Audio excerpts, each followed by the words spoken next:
Today's recipe is for canning apple pie filling from the Ball cookbook. This was my first time trying this and very easy, so I recommend you give it a try.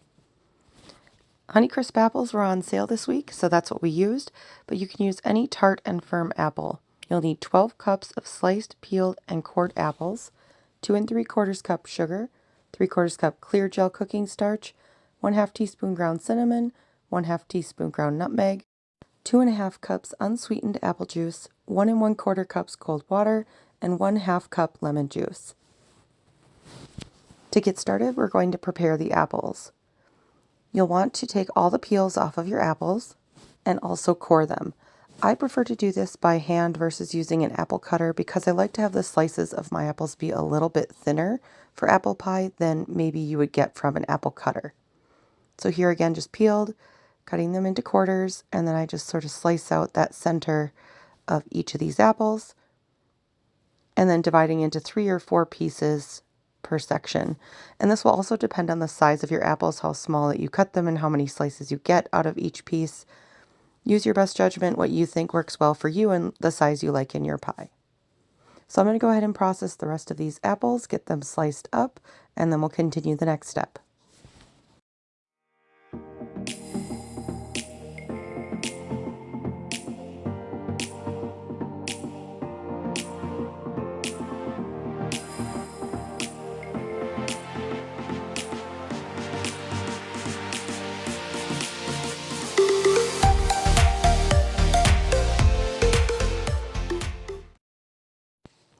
Now that we're done slicing up about half of the apples, I'm going to take those apples and put them into a pot of boiling water.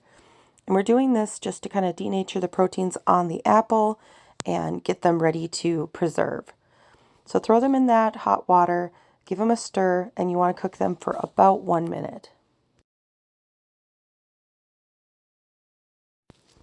After your minute is up, use a slotted spoon to strain them out. I'm just putting them into a bucket here.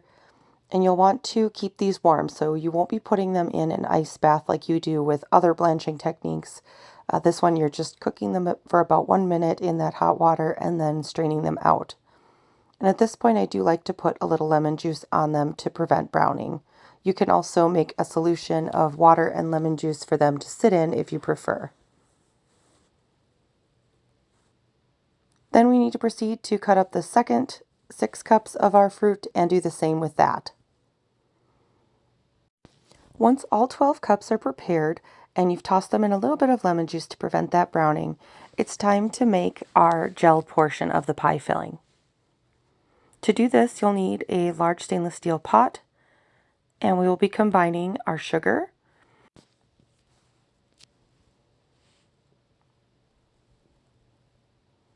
then our clear gel, and this is just what makes the sauce thickened. If you've never used it before, it's a modified cornstarch, and it works great for pie filling. I also have a recipe for cherry pie filling if that's something you're interested in, and you can check that out on my channel too. So you're adding in that clear gel, and then our spices. So we've got our nutmeg, and then a little bit of cinnamon as well.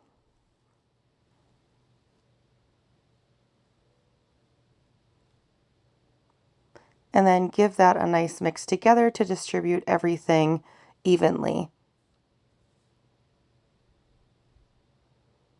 I had a few little clumps in here from my sugar, so I'm just sort of pressing those to break them up.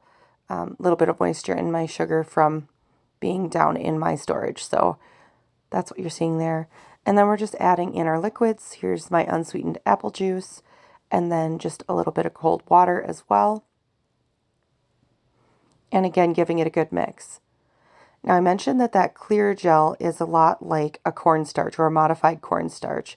And if you've ever cooked with cornstarch before, it's important that you mix it into liquids when they're cool and then you heat them. So we're putting this all together in cool water and cool conditions, and then we're going to put it on the stove, medium-high heat, stirring frequently, and you'll see it start to clump up as it gets close to being done. So you'll see some of the clumps I'm trying to show you here, and very quickly it's going to start thickening on me. You can see those bubbles coming up and kind of giving a good splat. It's nice and thick now. Once you get to this stage, when it's nice and thick, then it's time to add in your lemon juice. So you're adding in your lemon juice here, give that a stir, and you're going to boil for just 1 more minute at this temperature. You should have a nice thick sauce here now, and you'll be ready then to mix in your apples.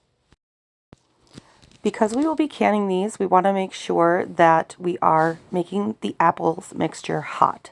We're going to put this into a hot jar as well, and this will prevent putting them into the canner and seeing the jars crack. So if you've ever heard people say they cracked a jar, or if you've cracked a jar, it's because the temperature of your water or your canner and the temperature of your jars and the contents of your jars were not the same. They're too cold and hot compared to each other, and they cause a shock, and that's what causes the glass to break. So we're taking hot jars, again, hot filling into a hot water bath canner. Here you see me filling up these jars. This recipe ended up making about 6 pint jars for me, and I'm using my spoon to push down on the pie filling. This is how I'm getting those air bubbles out, and just turning my jar and peeking at it, making sure I'm getting all the air bubbles out that I can. Because this is a very thick sauce, we want to make sure that we wipe the rims of our jars to make sure nothing is there to prevent the seal. And then putting our lids on and tightening the rims down to hand strength. Then we're ready to put them in our water bath canner. You want the water bath to come at least 1.5 inches to 2 inches above the top of the jars. I'm going to put all 6 in here, and that brings the level of the water up pretty high, so we're good to go there. And you'll want to process these for about 25 minutes.